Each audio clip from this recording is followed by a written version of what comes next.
আমারই চেতনার রঙে পান্না হলো সবুজ, চুনি উঠল রাঙা হয়ে। আমি চোখ মেললুম আকাশে, জ্বলে উঠল আলো পূবে পশ্চিমে। গোলাপের দিকে চেয়ে বললুম, সুন্দর সুন্দর হলো সে। তুমি বলবে, এ যে তত্ত্ব কথা, এ কবির বাণী নয়। আমি বলবো, এ সত্য, তাই এ কাব্য। এ আমার অহংকার, অহংকার সমস্ত মানুষের হয়ে। মানুষের অহংকার পটেই বিশ্বকর্মার বিশ্বশিল্প। তত্ত্বজ্ঞানী জপ করছেন নিঃশ্বাসে প্রশ্বাসে, না না না, না পান্না না চুনি, না আলো না গোলাপ, না আমি না তুমি। ওদিকে অসীম যিনি, তিনি স্বয়ং করেছেন সাধনা, তাকেই বলে আমি।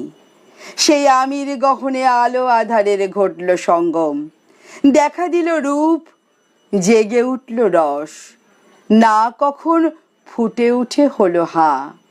মায়ার মন্ত্রে, রেখায় রঙে, সুখে দুঃখে, একে বলো না তত্ত্ব, আমার মন হয়েছে পুলকিত।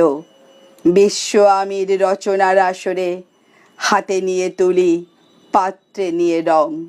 পণ্ডিত বলছেন বুড়ো চন্দ্রটা নিষ্ঠুর চতুর হাসি তার।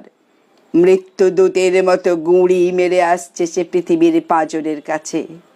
একদিন দেবে চরম টান তার সাগরে পর্বতে। মর্তলোকে মহাকালের নতুন খাতায় পাতা জুড়ে নামবে একটা শূন্য, গিলে ফেলবে দিন রাতের জমা খরচ। মানুষের কীর্তি হারাবে অমরতার ভান, তার ইতিহাসে লেপে দেবে অনন্ত রাত্রির কালি। মানুষের যাবার দিনের চোখ বিশ্ব থেকে নিকিয়ে নেবে রং, মানুষের যাবার দিনের মন ছানিয়ে নেবে রস।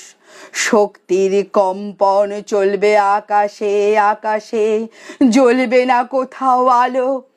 বিনাহীন সভায় যন্ত্রীর আঙুল নাচবে, বাজবে না সুর। সেদিন কবিত্বহীন বিধাতা একা রবেন বসে নীলিমাহীন আকাশে, ব্যক্তিত্ব হারা অস্তিত্বের গণিত তত্ত্ব নিয়ে। সেদিন বিরাট বিশ্বভুবনে দূরে দূরান্তে অসংখ্য লোকে লোকান্তরে এ বাণী ধ্বনিত হবে না কোনোখানেই, তুমি সুন্দর, আমি ভালোবাসি। বিধাতা কি আবার বসবেন সাধনা করতে যুগ যুগান্তর ধরে? প্রলয় সন্ধ্যায় জপ করবেন, কথা কও কথা কও। বলবেন বলো তুমি সুন্দর, বলবেন বলো আমি ভালোবাসি।